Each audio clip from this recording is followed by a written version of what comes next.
যারা আসলে mentally preparation নিয়েছেন যে আপনারা রাশিয়াতে আসবেন পড়াশোনা করার জন্য, তো তাদের উদ্দেশ্যে কিছু কথা। সেটা হচ্ছে যে শুধু আপনারা এই যে ১.৫ লাখ ২ লাখ টাকা এজেন্সিকে দিচ্ছেন বা দেওয়ার মেন্টালিটি তৈরি করেছেন, তাদের উদ্দেশ্যে বলি যে এটা না, কোনো দরকার নেই। কারণ রাশিয়াতে আসা একদম সহজ, খুবই সহজ।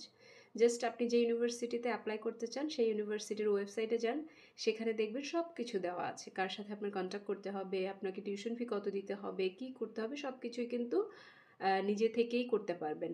সো আমি আজকে যে এখানে এসে রাশিয়াতে আপনাদের সামনে যে কথা বলছি বা এই যে ভিডিও বানাচ্ছি, এটা কিন্তু আসলে আমি সব কিছু নিজেই করেছি।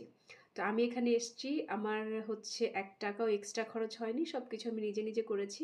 হ্যাঁ, আমার অনেক কষ্ট হয়েছে এখানে আসতে। আমি দিনের পর দিন এম্বাসি ফেস করেছি।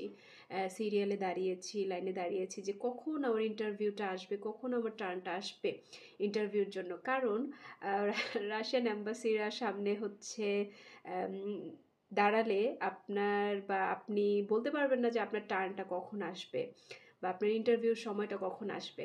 সো এইটুকু পেশেন্স আপনার থাকতে হবে। তো আমি দিনের পর দিন, ঘন্টার পর ঘন্টা আমি দাঁড়িয়েছি এবং একটা লং প্রসেসিং ছিল। তো সবকিছু আমি নিজে থেকেই করেছি। কারোর হেল্প লেগেছে বলতে আমি আমার ডিপার্টমেন্ট হেডের সাথে কথা বলেছি। সে আমাকে হেল্প করেছে। সে খুবই হেল্পফুল ছিল।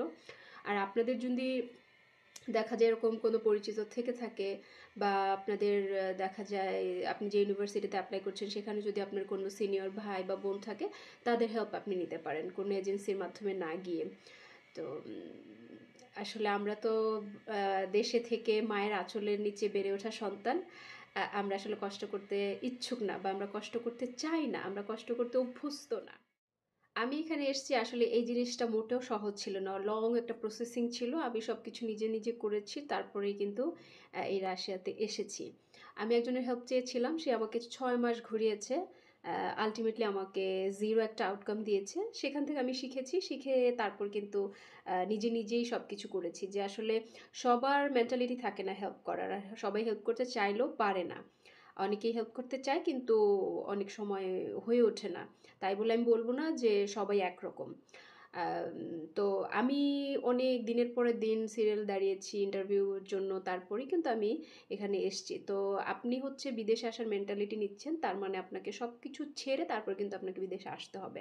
আপনাকে সবকিছু একা ম্যানেজ করতে হবে। অতএব কষ্ট কিভাবে করতে হয়, কষ্ট করে যে সারভাইভ করতে হয় সেটা কিন্তু আপনাকে শিখতে হবে। অতএব কষ্ট করার মেন্টালিটিটা তৈরি করুন। তাহলেই কিন্তু ক্যারিয়ারে আগাতে পারবেন। ক্যারিয়ারে ভালো কিছু হবে। আমার বাবার আসলে অত টাকা ছিল না। যার কারণে আমি এতটা সময় ইনভেস্ট করে তারপরে কিন্তু আমি একা এসেছি। আর আপনার যদি টাকা থাকে আপনি সেক্ষেত্রে এজেন্সির কাছে যেতেই পারেন, স্বাভাবিক। আর শুধু এজেন্সিকে এই টাকাটা না দেওয়াটাই মনে করি খুব ভালো। এই টাকাটা দিয়ে আপনি এখানে আসলে খুব সুন্দরভাবে আপনি সারভাইভ করতে পারবেন, পড়াশোনা করতে পারবেন।